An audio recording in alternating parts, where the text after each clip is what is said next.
नमस्कार, big news big show आप देख रहे हैं। आपके साथ मैं श्वेता राजपूत। बिग न्यूज में हमारी पहली खबर भारत के पड़ोसी देश नेपाल से है, जहां 2 दिनों की हिंसा और पीएम ओली के इस्तीफे के बाद नेपाल की सेना ने देश को अपने कंट्रोल में ले लिया है और अब कर्फ्यू के जरिए हालात सुधारने के प्रयास जारी हैं। लेकिन इसके पहले प्रदर्शनकारियों ने राजधानी काठमांडू समेत देश के कई हिस्सों में जमकर आगजनी और तोड़फोड़ की थी।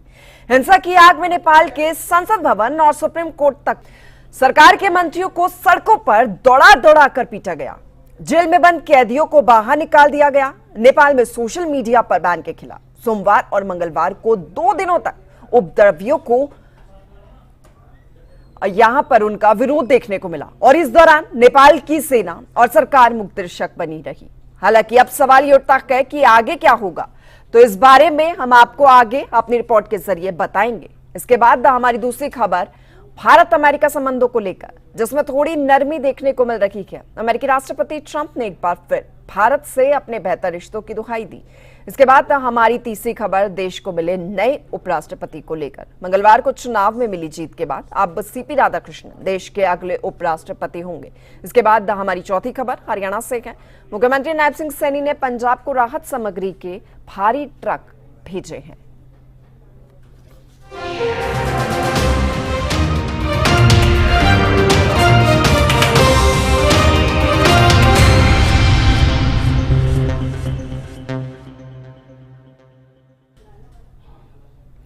बिग न्यूज की शुरुआत नेपाल में बिगड़े हालात की खबर से करते हैं। सोशल मीडिया पर बैन और भ्रष्टाचार के खिलाफ नेपाल में 2 दिनों तक हिंसक विरोध प्रदर्शन के बाद ओली सरकार सत्ता से बेदखल हो चुकी है और अब सेना ने मोर्चा संभाल लिया, जिसके बाद हालात सामान्य जरूर होते दिख रहे हैं, लेकिन सवाल अभी भी कई हैं जिसका जवाब मिलना अभी बाकी है।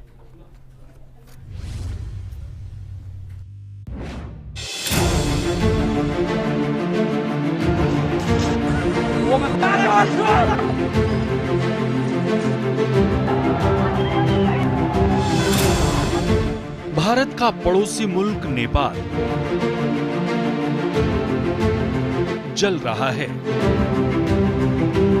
हिंसा की आग संसद से सड़क तक उठ रही है। सोशल मीडिया वैन ने चिंगारी दी और सड़कों पर उतरा एक ऐसा तूफान जिसने सत्ता की नींव हिला दी। सरकारी इमारतें जलती रहीं, नेपाली संसद तक को नहीं बख्शा गया। बीते 2 दिनों में नेपाल के इतिहास की अब तक की सबसे भयानक अशांति देखने को मिली।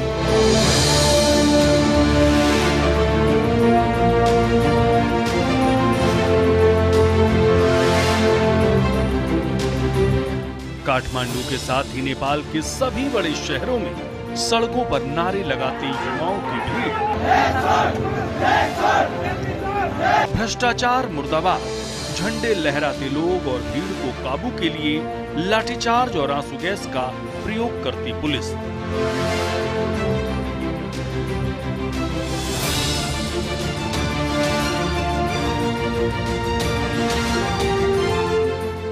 दरअसल नेपाल के इतिहास की सबसे बड़ी क्रांति की शुरुआत तो हुई सोशल मीडिया वैन से, लेकिन देखते ही देखते एक ऐसी चिंगारी बन गई जिसकी आग में पूरा नेपाल जल उठा।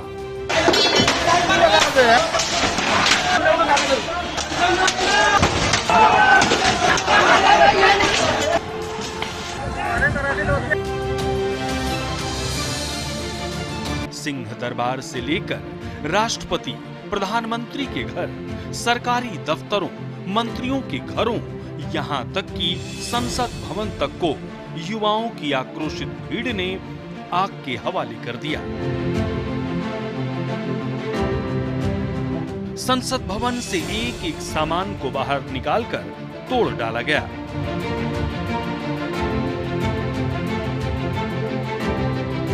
इस आंदोलन में अब तक 20 से ज्यादा लोगों की मौत हो चुकी है और सैकड़ों की संख्या में लोग घायल हुए हैं।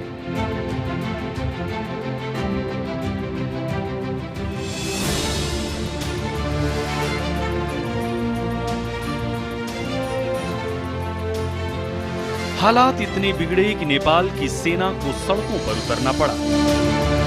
राजधानी काठमांडू में कर्फ्यू लगा दिया गया। हवाई अड्डा बंद, उड़ानें डाइवर्ट, बंद दुकानें, वीरान सड़कें और सड़कों पर गश्त करती सेना, जिससे हिंसा की ज्वाला को शांत किया जा सके। लेकिन नेपाल में हालात बेकाबू हैं।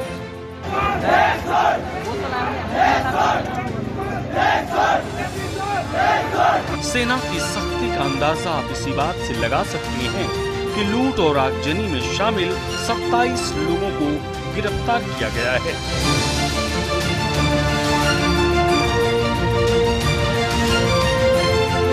लेकिन सवाल है कि क्या ओली के इस्तीफे के बाद ज़ेनज़ी का गुस्सा थमेगा?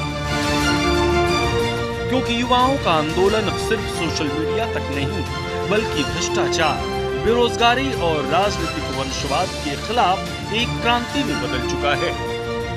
नेपाल की ये आग केवल एक बगावत नहीं, ये भविष्य की सियासत को बदलने वाली चेतावनी भी है। अब जब पीएम ओली ने इस्तीफा दे दिया है, तब सवाल है कि क्या अब गुस्सा थमेगा? ज़ेनज़ी की इस क्रांति के बाद क्या अब सत्ता बदलेगी या सोच? देखना होगा कि क्या ज़ेनज़ी का ये विद्रोह नेपाल के इतिहास का नया मोड़ साबित होता है या फिर कुछ और।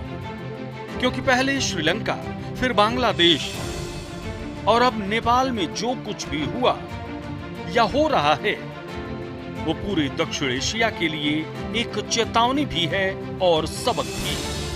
क्योंकि आंदोलन की आड़ में जब भी हिंसा भड़की, नजारा नेपाल जैसा ही रहा।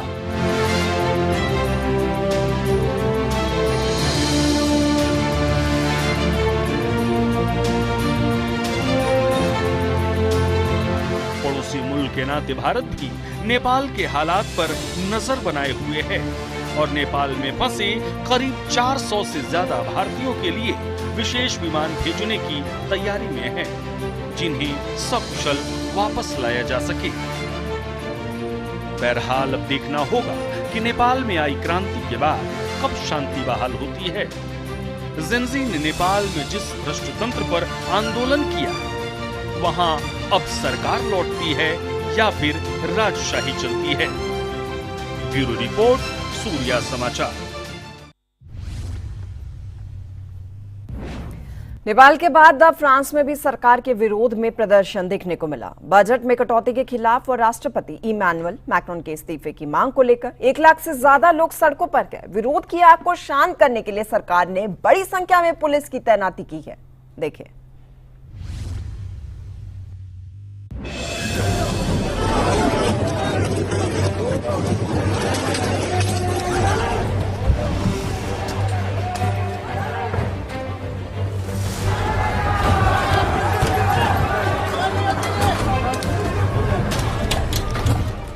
नेपाल में सरकार के खिलाफ बीते 3 दिनों से ज़ेनज़ी का उग्र प्रदर्शन देखने को मिला।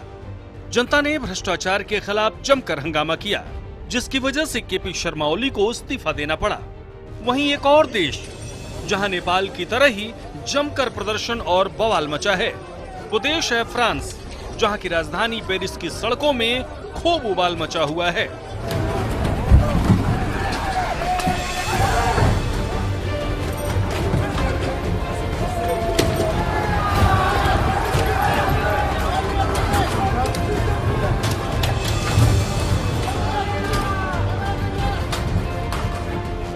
दरअसल फ्रांस में इन दिनों सड़कों पर अराजकता और संसद में अस्थिरता दोनों से जूझ रहा है। बुधवार की सुबह राजधानी पेरिस और कई बड़े शहरों में पुलिस और प्रदर्शनकारियों के बीच भीषण टकराव हुआ। ब्लॉक एवरीथिंग नाम से शुरू हुए इस अभियान ने पूरे देश में परिवहन व्यवस्था को अस्त व्यस्त कर दिया। कहा जा रहा है कि अकेले पेरिस में 200 से ज्यादा लोगों को गिरफ्तार किया गया है।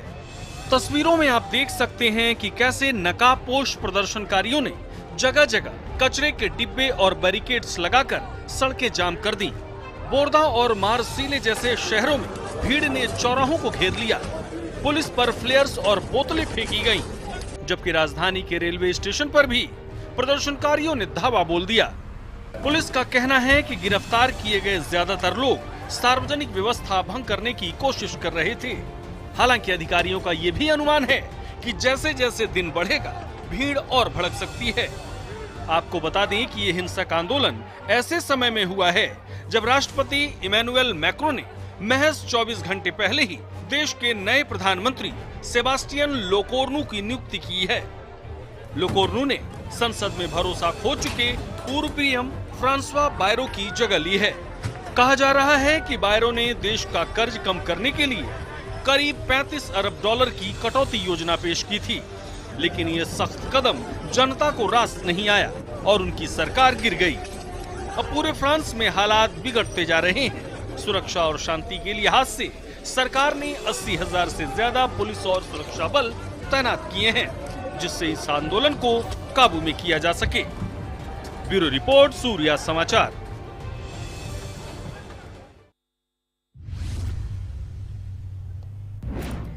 खबर अमेरिका और भारत के बीच रिश्तों को लेकर, जिसमें थोड़ी नरमी देखने को मिल रही है। राष्ट्रपति ट्रंप ने एक बार फिर से पीएम मोदी को अपना दोस्त बताया और ट्रेड डील को बेहतर नतीजों पर पहुंचने की बात भी कही। ट्रंप के इस बयान पर पीएम मोदी ने भी अपनी प्रतिक्रिया दी है। क्या कहा है, रिपोर्ट में जानिए।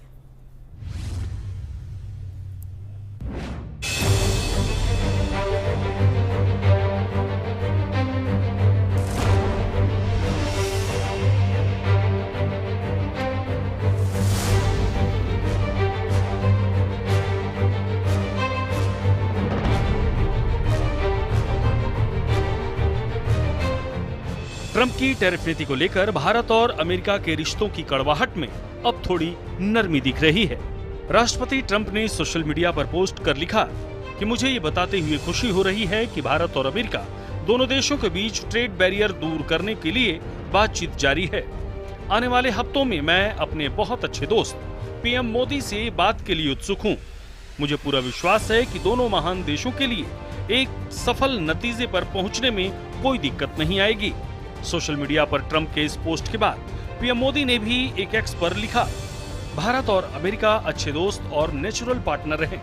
मुझे पूरा भरोसा है कि हमारी trade negotiation Bharat America partnership के असीमित संभावनाओं को खोलने का रास्ता बना देगी।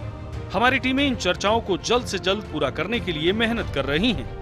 मैं राष्ट्रपति ट्रंप से बात करने का भी इंतजार कर रहा हूँ। हम साथ मिलकर दोनों देशों के लोगों के लिए एक बेहतर और समृद्ध भविष्य सुनिश्चित करेंगे। दरअसल राष्ट्रपति ट्रंप भारत को लेकर अपनी ट्रेड पॉलिसी से चौतरफा घिरे हैं और यही वजह है कि पिछले कुछ समय से ट्रंप के तेवर ढीले पड़ते दिख रहे हैं। इस महीने 6 तारीख को ट्रंप ने भारत को अपना पुराना साझेदार और पीएम मोदी को सच्चा मित्र बताया था। I'll always be friends with Modi. He's great. Prime Minister. He's great. I'll always be friends, but I just don't like what he's doing at this particular moment. But India and the United States have a special relationship. There's nothing to worry about. बता दें कि रूस से तेल खरीद को लेकर America ने भारत पर 50% टैरिफ लगा रखा है, जिसे लेकर दोनों देशों के रिश्तों में खटास देखने को मिल रही है। लेकिन अब ट्रंप के ढीले तेवर ये बता रहे हैं कि जल्द भारत और अमेरिका के रिश्तों पर जमी बर्फ पिघलने वाली है। ब्यूरो रिपोर्ट, सूर्या समाचार। और देश को सीपी राधाकृष्णन के रूप में नया उपराष्ट्रपति मिल गया है। सीपी राधाकृष्णन देश के 15वें उपराष्ट्रपति होंगे। मंगलवार को हुए चुनाव में एनडीए उम्मीदवार राधाकृष्णन ने अपने विरोधी कैंडिडेट सुदर्शन रेड्डी को 192 वोटों के अंतर से हराया। देखें।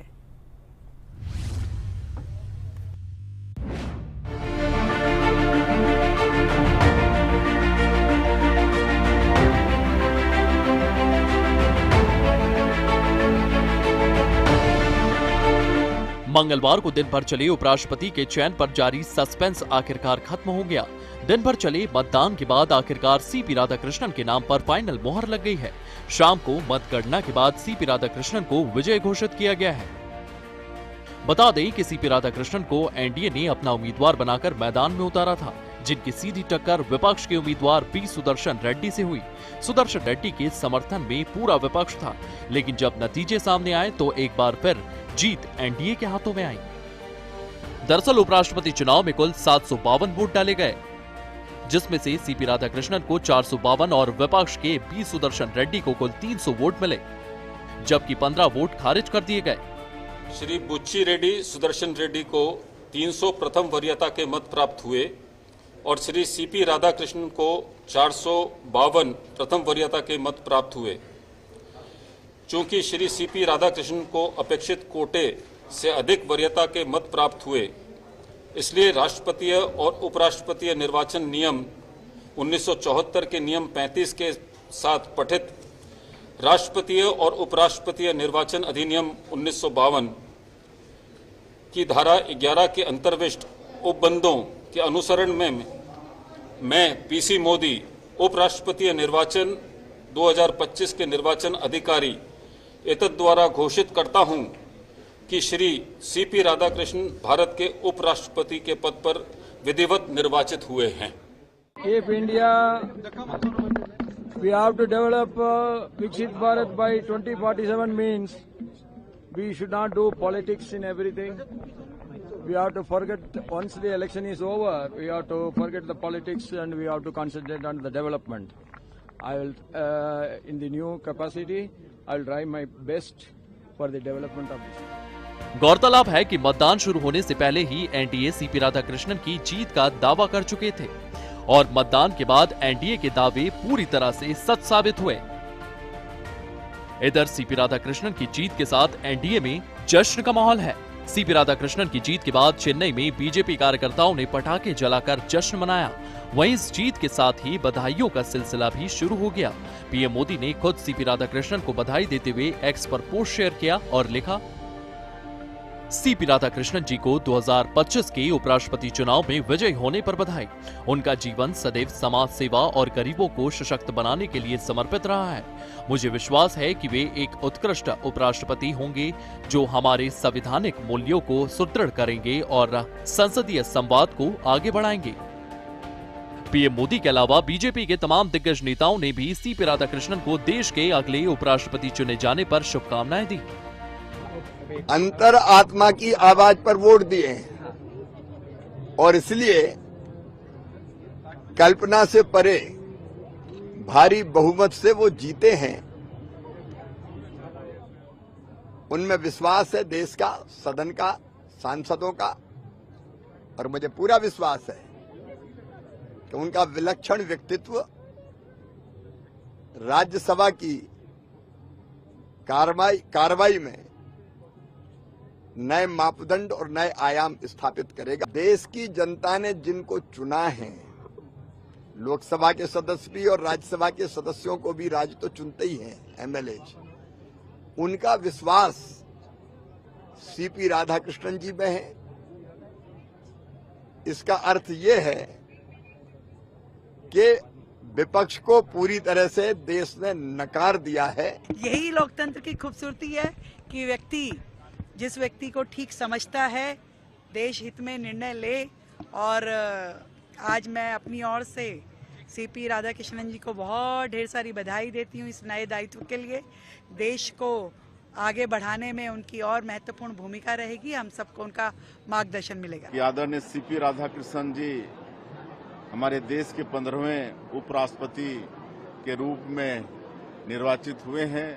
मैं छत्तीसगढ़ के 3 करोड़ जनता की तरफ से उनको बहुत बहुत बधाई देता हूं, उनको शुभकामनाएं देता हूं। निश्चित रूप से उनके उपराष्ट्रपति बनने से हमारे देश को लाभ होगा। श्रीमान सीपी राधाकृष्णन देश के 15वें उपराष्ट्रपति पद पर निर्वाचित हुए हैं। ये निश्चित ही हर्ष और आनंद का अवसर है। श्रीमान राधाकृष्णन जी का जीवन जन कल्याण के लिए समर्पित रहा है। उनके पास जो भी जवाबदारी रही है, हर जवाबदारी से उन्होंने इस लोकतंत्र को गौरवान्वित किया है। जो सीपी राधाकृष्णन का जो जीत हासिल हुई है, इसके लिए मैं उनको बधाई देना चाहता हूँ। माननीय प्रधानमंत्री जी को मैं बधाई देना चाहता हूँ। और हम लोग को मालूम था ये जीतने वाला है, तो ये जीता है। और मैं समझता हूँ जो हमारा वाइस प्रेसिडेंट के नाते वो जिस तरह काम करेंगे, राज्यसभा का भी वो हमेशा उसमें चेयरमैन रहते हैं, तो उसी में भी अच्छा काम करेंगे। जहां एक और एनडीए इस जीत का जश्न मना रही है। सीपी राधाकृष्णन को देश के 15वें उपराष्ट्रपति निर्वाचित होने पर बधाइयां दे रही है, तो विपक्ष की ओर से क्रॉस वोटिंग का दावा भी कर रहे हैं। बीजेपी की माने तो विपक्ष के 14 सांसदों ने एनडीए के पक्ष में यानी पी सुदर्शन रेड्डी की बजाय सीपी राधाकृष्णन के समर्थन में वोट डाले हैं। बता दें कि ये चुनाव पूर्व उपराष्ट्रपति जगदीप धनखड़ के इस्तीफे के बाद आयोजित किया गया था, जिसमें जीत हासिल कर सीपी राधाकृष्णन अब देश के 15वें उपराष्ट्रपति की कमान संभालेंगे। ब्यूरो रिपोर्ट, सूर्य समाचार।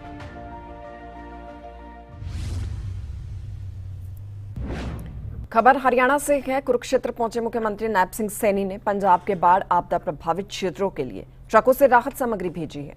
इस दौरान सीएम सैनी ने कहा कि हरियाणा हर मौके पर पंजाब के साथ खड़ा है। बता दें आपको, इससे पहले सीएम सैनी ने पंजाब को 5 करोड़ रुपए की आर्थिक सहायता राशि दी थी। देखिए।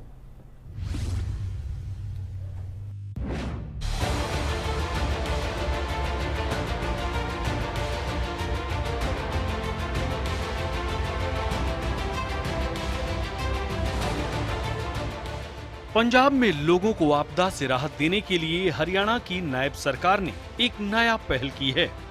पंजाब को बड़ा भाई और परिवार के रूप में मानते हुए पंजाब के लोगों की हर संभव मदद करने की ठान ली है। कुरुक्षेत्र से मुख्यमंत्री नायब सिंह सैनी ने राहत सामग्री के 20 वाहनों को हरी झंडी दिखाकर पंजाब के लिए रवाना किया। अब चलिए जान लेते हैं कि इन 20 वाहनों में कौन सी सामग्री पंजाब को राहत स्वरूप भेजी गई। पंजाब के लिए मुख्यमंत्री नायब सिंह सैनी ने भेजी राहत सामग्री। 20 वाहनों को हरी झंडी दिखाकर मुख्यमंत्री ने किया रवाना। खाद्य सामग्री, पशुओं के लिए चारा, दवाइयां व अन्य जरूरी सामान पंजाब भेजा। हरियाणा ने पंजाब को राहत के लिए 5 करोड़ की सहायता राशि भी भेजी। हिमाचल और जम्मू कश्मीर को भी दी गई 5 करोड़ की राहत। अभी तक 135 ट्रक राहत सामग्री हरियाणा से पंजाब भेजी गई। पीएम ने पंजाब को 1600 करोड़ और हिमाचल को 1500 करोड़ का राहत पैकेज दिया। पीएम की ओर से दी गई राहत राशि के लिए मुख्यमंत्री ने पीएम का धन्यवाद कहा। पंजाब के इस बाढ़ आपदा में लगातार राहत सामग्री पहुंचाने का काम किया। हमारे भारतीय जनता पार्टी के सभी कार्यकर्ता, हमारी सामाजिक संस्थाएं, हमारी एनजीओज, हमारे प्रमुख प्रबुद्धजन मिलकर के उन्होंने पंजाब के लोगों की हेल्प में, यहाँ से कोई दिक्कत ना आए, जो बाढ़ आपदा के शिकार हुए हैं उन तक राहत सामग्री पहुंचाने का निरंतर काम कर रहे हैं। लगभग आज 21 कुरुक्षेत्र से, जो भगवान श्री कृष्ण की भूमि है, गीता की पवित्र भूमि है, इस भूमि से आज 21 ट्रक बाढ़ राहत सामग्री लेकर के पंजाब में जाएंगे। और लगभग अगर हम देखें 135 ट्रक अलग अलग जिलों में हरियाणा से पंजाब में भेजे गए हैं, जिससे कि बाढ़ से प्रभावित लोगों को कोई दिक्कत समस्या न हो। बारिश और आपदा की इस घड़ी में हरियाणा के मुख्यमंत्री पड़ोसी राज्यों को मदद दे रहे हैं। हरियाणा में हुए नुकसान के लिए भी मुख्यमंत्री नायब सिंह सैनी ने मुआवजे का ऐलान किया। कांग्रेस वाले तो बाज बूझ गए, नहीं कहीं दिखाई नहीं दे रहे।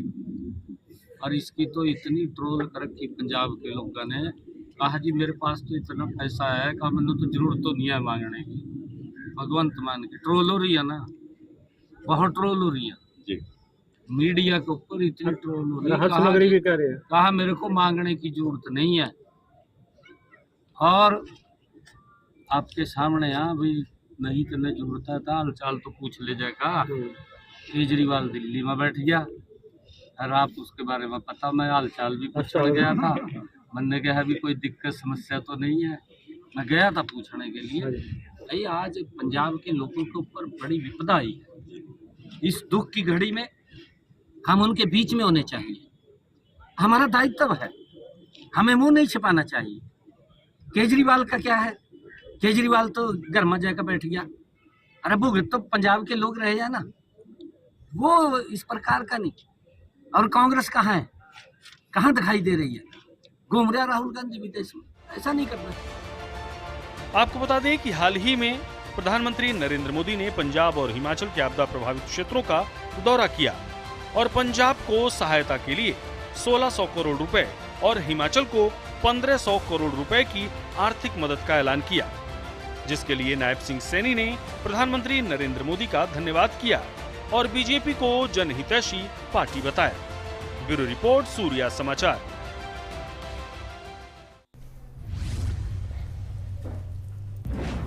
और बिग न्यूज में मेरे साथ फिलहाल के लिए इतना कि कल फिर होगी मुलाकात कुछ और बड़ी खबरों के साथ। तब तक के लिए इजाजत दीजिए, नमस्कार।